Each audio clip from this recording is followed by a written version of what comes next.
हरे कृष्णा।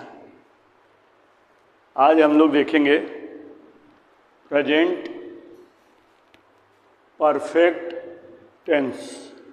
जैसा कि नाम से ही मालूम पड़ता है कि प्रेजेंट टेंस और प्रेजेंट टेंस का परफेक्ट, इसमें आपने इंडेफिनिट पढ़ा, कंटिन्यूअस पढ़ा, अभी परफेक्ट पढ़ना है।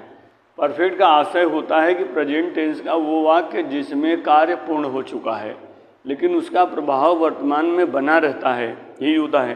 क्योंकि पास्ट इंडेफिनिट में प्रेजेंट इंडेफिनिट जैसे वो जा चुका है और वो गया, तो यहाँ वो गया क्या हो गया, पास्ट इंडेफिनिट हो गया।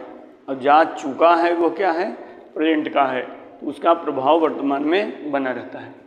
तो प्रेजेंट परफेक्ट टेंस, अब इसकी पहचान क्या होगी? हिंदी वाक्य की क्रिया के अंत में क्या होता है? चुका है, चुकी है, चुके हैं, या कभी कभी ऐसा भी होता है या है, ई है, ए हैं आदि शब्द होते हैं। ये हिंदी वाक्य की पहचान है। अब चूँकि हिंदी वाक्य से ही अनुवाद बनाना है इसलिए, और यूजुअली हम लोग हिंदी भाषी क्षेत्र के लोग हैं और हमारे यहाँ हिंदी में ही सामान्यतः बातचीत किया जाता है।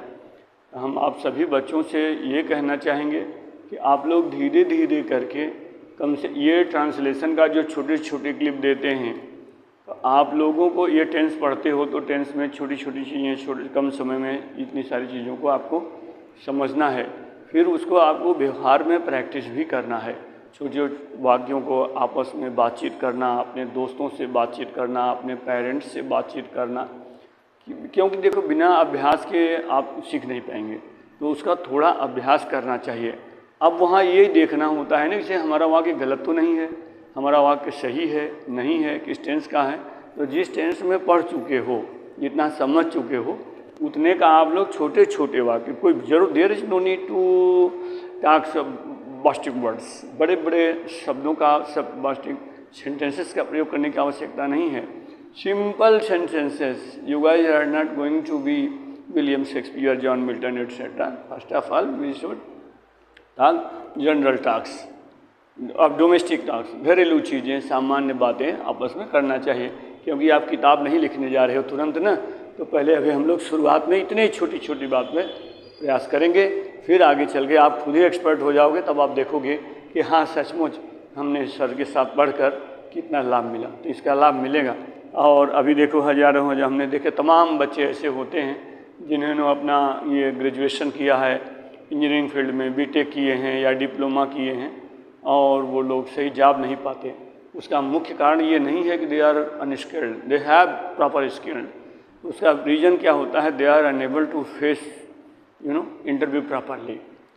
वहाँ क्या होता है, इंटरव्यू की जो लैंग्वेज होती है वो इंग्लिश में होती है, तो because of hesitation and lack of practice, ये सब मेन कारण होते हैं। तो हम आप लोगों से यही चाहेंगे कि आप लोग उससे अपने मन की झिझक को मिटाओ और धीरे धीरे अभ्यास करो। अभ्यास करके आप सीख जाओगे। तो फिलहाल अभी हम लोग यहाँ देखते हैं अफर्मेटिव सेंटेंस। अफर्मेटिव सेंटेंस में इसमें रूल क्या है, इसको हमने वर्ब में बताया है, ध्यान दीजिए। जहाँ क्लासिफिकेशन ऑफ वर्ब बताया है, वर्ब में हमने बताया वो क्या बोलते हैं, यानी वर्ब में प्राइमरी ऑक्सिलरी और मॉडल ऑक्सिलरी। तो प्राइमरी ऑक्सिलरी वर्ब में बताया था मैं, be, is, am, are, was, were, do, does, did, has, have, had.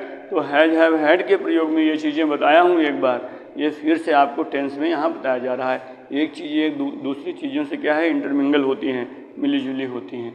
तो एक बार चीज़ें बैठ गई तो आपको बहुत सरल लगेगा। वर्ब में आप पढ़े हो, आपके ध्यान में है, तो ये बहुत सरल लगेगा। और यहाँ पढ़ रहे हो, फिर आगे जब बताएंगे तो और सरल लगेगा। फिर उसके बाद प्रैक्टिस, जैसा हमने बताया प्रैक्टिस बहुत ज़रूरी है, प्रैक्टिस करते रहिए। जहाँ दिक्कत है तो जो हमारे साथ बच्चे हैं वो तो हमसे पूछ सकेंगे, जो हमसे दूर हैं ऑनलाइन हैं वो आप कमेंट बॉक्स में आप लिख करके भेजेंगे, हम आपकी मदद करेंगे, या आप फ़ोन भी कर सकते हैं। तो ही, शी, इट तथा अन्य सिंगुलर सब्जेक्ट के साथ क्या प्रयोग करेंगे, हैज़, और मेन वर्ब का थर्ड फॉर्म प्रयोग किया जाता है।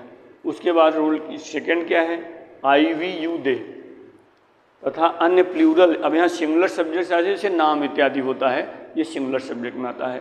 और यहाँ क्या है, प्लूरल सब्जेक्ट के साथ हैव का प्रयोग किया जाएगा और मेन वर्ब का थर्ड फॉर्म। ध्यान रखना कि परफेक्ट में सभी में थर्ड फॉर्म ही प्रयोग किया जाता है, चाहे वो प्रेजेंट परफेक्ट हो चाहे वो पास्ट परफेक्ट हो, चाहे वो फ्यूचर परफेक्ट हो, जो भी परफेक्ट रहेंगे उनमें इसका ही प्रयोग होगा।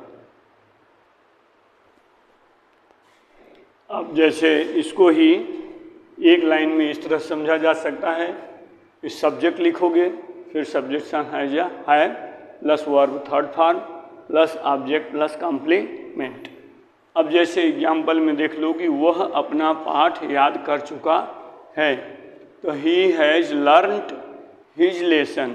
अब ही के साथ उसका पॉजिटिव केस हिज अपना के लिए, यह भी ध्यान रखना आप लोग।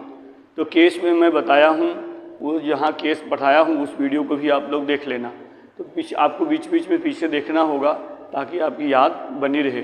तो उसमें नंबर, पर्सन, जेंडर, केस, मैंने पार्ट्स ऑफ स्पीच जहाँ बताया है वहाँ बताया है, इसको ज़रूर देख लेना।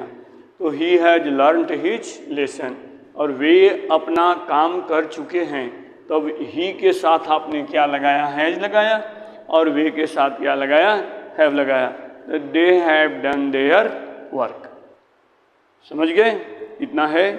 इसके बाद फिर आपको आगे बताएंगे नेगेटिव सेंटेंसेस।